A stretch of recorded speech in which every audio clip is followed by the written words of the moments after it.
Well, you certainly know somebody, a child who's been bullied, or maybe you yourself have been bullied when you were younger. And with me today is Gabriella van Rij, who wrote a book called With All My Might. And now, you're an attractive woman, intelligent, assertive. You were bullied? I was definitely bullied. Didn't always look this way. I was extremely short, which I still am, and I wore glasses. Thank goodness for technology and contacts. And I had a skin color among tons of Dutch little girls and boys that were tall, blue-eyed and blonde, and I felt a total outcast. So you grew up in Scandinavia, and you're Holland, and you're of Pakistani descent, or? Pakistani descent and adopted by Dutch people. So, okay, so you really stood out. Yes. As far as the blonde hair, blue eyes, and somebody darker complected. So, you got bullied. I mean, how bad was it? I thought it was pretty bad because nobody really wanted to play with me for the simple reason that my uniqueness, skin color, stood out. I must say that I was even a little bit unluckier because my parents were diplomats, so every 3 years, whatever I adopted in those 3 years, I had to do again in another school. And get bullied anew. Yes, I know all about adaptation. Yeah. What is bullying? Bullying for me is an extreme form of meanness, but it's so mean that the child becomes paralyzed. It can't live a normal life. It gets more and more isolated. And I love to actually say that our society has dropped the ball on human kindness. And that's why we bully. So, I mean, bullying, it takes varying degrees and gradations of severity. Yes. I mean, there's people who, I mean, they'll tell you they're joking, you know, about somebody's physical look or the way somebody speaks or the way they act, and that ranges from that to people who commit suicide. Yes, we have teasing all the way to extreme bullying. How do you know when you cross the line between teasing and bullying, or is there a line? I think the bully knows immediately when it crosses it, because it gets attention. And I think the victim in the case of bullying feels it immediately too, because it's set apart and it can't be part of the group. A child at this age desperately wants to belong. Would you want to go back to middle school? Honest? No, I wouldn't want to go back to any of my schools. But I actually go back to talk to them. And I see the meanness. I see how quickly they are to judge. Even for me, when I go there and I show a picture of what I looked like, they instantly say, gosh, you were ugly. So they have this meanness in them that they just judge so quickly without having the empathy to say, wow, okay, you were small. And why does somebody become a bully? I think fear. I think it's really fear-based. I think the bully has low self-esteem. So does the victim. There are a lot of things that are similar between the bully and the victim. And if these two people could actually talk to each other, they would be so surprised and a world would open up. Now, haven't most of us have teased other kids when we were younger, and I mean, haven't we all at some level been a bully at some time in our life to somebody? I don't think teasing is nice anymore when you see the other person have tears in their eyes. Then you know you went too far. I personally teased my brother and sister, and that's actually where I learned teasing the most. But I remember also saying to them, I don't like this. And you would stomp out of the room, but it's a different situation than at school. And don't forget, bullying never stops anymore for these children of today because of the technology. Right, but when you do tease, typically, and particularly when you're in middle school, the other person is, ha ha ha, kind of laughs it off, right? So you don't even know sometimes that you're hurting somebody else. True. But again, why don't we teach that the child can say it? I don't think that the child feels that it can say, I don't like this. It actually hurts my feelings. I think that thing for toughen up and sticks and stones, words really hurt. They hurt for a lifetime. I have really experienced it. No, we all remember things that people have told us that have stayed with us. Yeah, forever. So what do you do when you get bullied? How do you handle it? What is one supposed to do? One of the first things that I would like to see happening is that parents and educators become active witnesses. really active witnesses. Because in the beginning, when I started my quest for awareness, I used the word bystander. And I realized that a lot of people don't understand what I really mean by that. So an active witness means don't be silenced. You are part of this. You are part of the child that actually goes into suicide or bullycide, like I told you before the show. Then that child, somewhere along the way, that child had hope all the time. Hope that someone would help him or her. And the only way that can happen is if that parents are more aware, they're part of the conversation, they know what's happening on Facebook, Twitter. Okay, so that's one way. I mean, I was going to ask you, how do the parents become aware? I mean, you can look at your kids' social media and... Do you think, first of all, I would want to ask the parent, is the kid open enough to talk about it? Because a lot of children are not going to talk about bullying at home. They just don't want to know. They pretend it doesn't exist, and they pretend it goes away. Every child I talk to pretends it will go away. And my answer is it won't go away because it aggravates. If you don't stop it at the source, it just goes worse and worse. And I would love to see parents actually have systems in place and technology in place to protect the child. But when you talk to parents, they say, we don't want to spy on my children.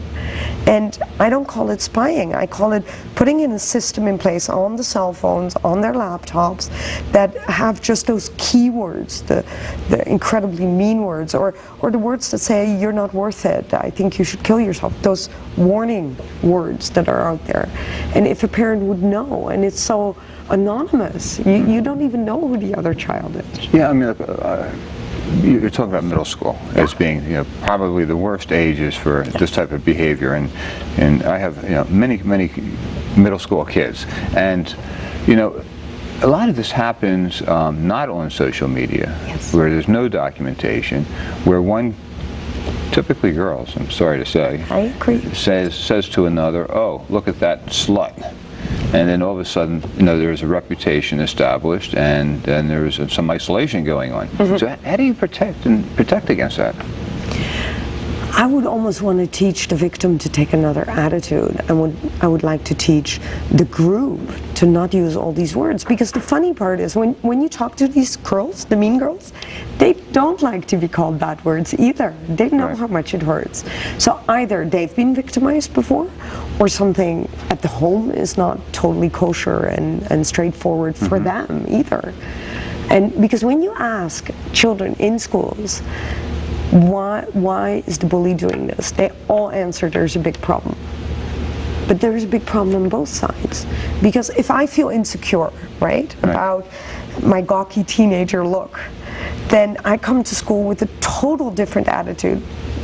Instead, if I had 5 friends at school that actually accepted me, I would be very different. So this is an opportunity for parents to tell their children it's okay to be unique and it's okay not to belong. We never teach that. How big a role does television play in this? In twofold. One, they establish this idea of perfection, of how somebody should look and how they should act and how they should be. And then secondarily, these reality shows, oftentimes you see people acting mean, and they become, celebrities. Yes. That's true too. Yeah. I think the first thing for me, the first part that you said is we see things that define beauty. And I told someone actually really recently, someone that looks like me is not defined as beauty. Look at every magazine. Every magazine shows a Western woman with blonde hair, blue eyes. Yeah, I don't think that's true anymore. I really don't. I think I do not see that at all anymore. I currently, don't see enough mixes. Some of the biggest stars now are, Latin but not Indian celebrities. Not celebrities. Just your average magazine about makeup tips. Right. You still see certain types. I don't think it's mixed enough. I think celebrities, yes, I would agree. So I think girls see that. Those teenage magazines don't have enough diversity for me, for my taste. I would like to see the diversity. But I saw one of the reality shows for 5 minutes just because I wanted to know what children saw, and I don't understand why they watch it. They watch people beat each other up. For what? What is the joy in that? Yeah, I don't think there's a joy in it. My philosophy is, hey, this is, kind of the stuff that we go through in our everyday life. And they can relate to it. So, but again, this is about values. This is about values and standards. If we upped our standards, we wouldn't look at this show to begin with, I think. Well, why do girls do this more than boys? I think girls have way more self-esteem problems than boys do on the physical level. We have so much going on that's changing, and at different periods. Meaning you can have a girl that starts all the hormonal changes at 11, right, and someone that only starts it at 16. And the person that only starts at 16 gets totally penalized, because she will be in a classroom maybe with 2 or 3 that are totally full-grown women already, physically. Yeah, and a large part of that is the weight issue with girls, right? But the weight issue with boys is not negligible either. Right. I mean, with boys, I can remember, growing up, the big thing was, hey, if you didn't get picked to be on a team, you're always the last person picked, and that person, hey, always, developed, lack of confidence. Yeah, and that boy says, oh, I don't care. But he really cares that he's never picked, right? Yeah, what the heck? He becomes a rocket scientist instead, right? There's a movie out, Mean Girls, which kind of portrayed this, but made it, somewhat entertaining and comical. And you think these problems are much more serious? I think the problems are so serious that I think that a victim, as a child, in middle school, even younger, can become a bully as an adult. I've seen it. I've seen people in the workforce in Canada, because I live in Canada, but I cannot imagine that this doesn't happen in America either, you get harassment in the workplace, and it just keeps going. So the cycle has to be dealt with at the source. So you grew up in Holland, you're living in Canada, you're familiar, you travel often in the United States, you see it in all these countries, so it's happening everywhere. It's happening everywhere. And is it like a xenophobia thing, that if somebody looks at somebody different and that they're not familiar with? Very, very fearful society. And I think we are an enormous diversity and a melting pot that hasn't melted. I give you a simple example. If I say to you that I'm Dutch, you will for one split second go, Where's his wooden shoes? I know someone that says that to me all the time. Yeah. But the other reaction is, if I told you right now, I'm Gabriella van Rij and I'm Canadian, there would be no reaction on your face. Right. Because we know that Canada is a melting pot. It's really interesting. But so is Holland, so is Germany, so is France, so is all of us. Immigrants are everywhere. So because everything is becoming a melting pot, does that bode well in the future, that there'll be more acceptance with diverse races and people, or does it mean there's going to be more, more bullying? I got to honestly say that I think we've made huge strides. We really have, in the sense that we are on a level that we tolerate each other. I'm really happy that we have that already. I just would like to take it a notch up and have more acceptance. And the reason, you cannot have acceptance if we don't teach it. So if I go to a middle school and I have a little Korean boy asking me after school why he's teased because of his Asian eyes, that means we're not there yet, right? That means that there's still things to teach. And I think if we did it earlier, I would love to see this in preschool and in the first grade. Well, we're going to find out what the school district in Clark County is doing about this in a few minutes. We'll be right back. But I wanted to mention, the name of the book is With All My Might by Gabriella van Rij, and you can get this on Amazon. Or, you can get this on Amazon or your website. Yeah. And hopefully, there's your website, withallmymight.com. You've been through it. You're trying to help others deal with this on both ends, the receiving end and the giving end, right? Both. Stop the giving end and there's no receiving. Exactly. They both need to be helped. Okay, we'll be right back.